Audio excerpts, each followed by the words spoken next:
নমস্কার, কেমন আছেন আপনারা? আমাদের ইচ্ছে উড়ানে আপনাদের স্বাগত।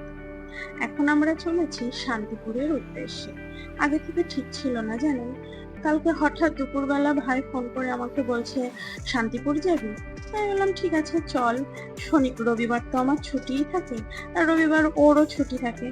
আমরা যাব, অথচ আমার পরিবারের আর যারা সদস্য, আমার মাসিরা, ওরা যাবে না তা তো হয় না। তো এখন সদলবলে চললাম শান্তিপুর। আকাশটা কি সুন্দর দেখতে লাগছে তাই না? এটা এখন আমরা চলেছি NH-12 ধরে। আমাদের বাড়ি অর্থাৎ কেষ্টপুর থেকে মোটামুটি ওই 3.5 ঘন্টা মতো সময় লাগলো। যদি আমরা রাস্তায় অনেকবার দাঁড়িয়েছিলাম। আর এটা মোটামুটি ওই 94 কিলোমিটার মতো রাস্তা। আর এই যে দেখুন, গানের তালে তালে মাহি এখন নাচতে শুরু করেছে। কি আজকাল গান উঠেছে, দুষ্টু কোকিল ডাকে কুক কুকু।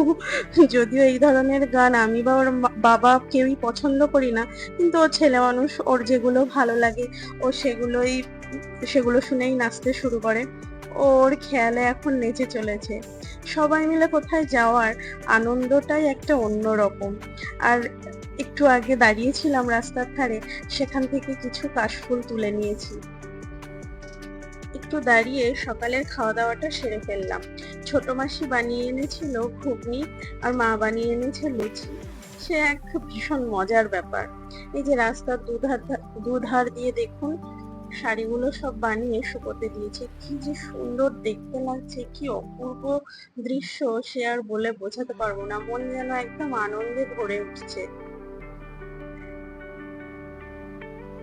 এই যে শান্তিপুর ঢোকার মুখে এত জ্যাম, ভিড়ভাট্টা দেখে এখন থেকেই ভয় হচ্ছে। তার উপর প্রচন্ড রোদের তাপ, অস্বাভাবিক তাপ।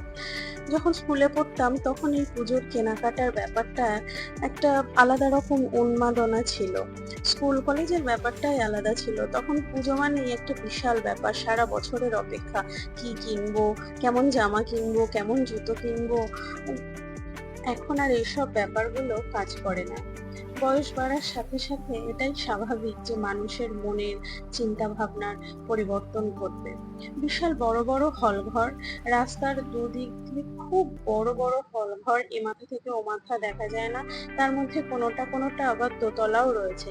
এই যে হ্যান্ড প্রিন্টের শাড়িটা দেখতে পাচ্ছেন, এবার পুজোয় এটা মনে হচ্ছে ভীষণ উঠেছে, কারণ সব দোকানেই এই হ্যান্ড প্রিন্টের শাড়িটা দেখা যাচ্ছে। আর এখানে আরো কিছু দোকান দেখে নিলাম। আর এত প্রচন্ড গরম ছিল, আমরা সবগুলোতে যেতেও পারিনি। মাহি তো এতটাই বিরক্ত করছিল যে ওকে নিয়ে ওর বাবা গাড়িতে ফিরে গিয়েছিল। আর কয়েকটা দোকান ঘুরে আমরা চলে এসেছিলাম।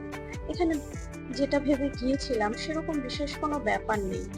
আর দামটাও আমাদের এখান থেকে মনে হলো একটু বেশি। ঠিক আছে, শাড়ি কেনা তো মূল উদ্দেশ্য ছিল না। মূল উদ্দেশ্য ছিল হাটটা দেখার বা জায়গাটা দেখার। সবার মুখে অনেক শুনেছি, তাই সেই ইচ্ছাটাও পূরণ হয়ে গেল। যদিও এর পরে আমরা আরেকটা দোকানে গিয়েছিলাম, ভিডিওটা বড় হয়ে যাবে বলে এই ভিডিওতে জুড়তে পারলাম না। পরের ভিডিওতে সেটা ডিটেলসে নিশ্চয়ই দেখাবো। এখন বাড়ি ফেরার পালা। এই যে ইনি পারমিশন দিলেই আমরা এখন ফিরে যাব। আজ তবে এইটুকু থাক। ভালো থাকবেন, সুস্থ থাকবেন, আশেপাশের মানুষকে ভালো রাখার চেষ্টা করবেন। ধন্যবাদ।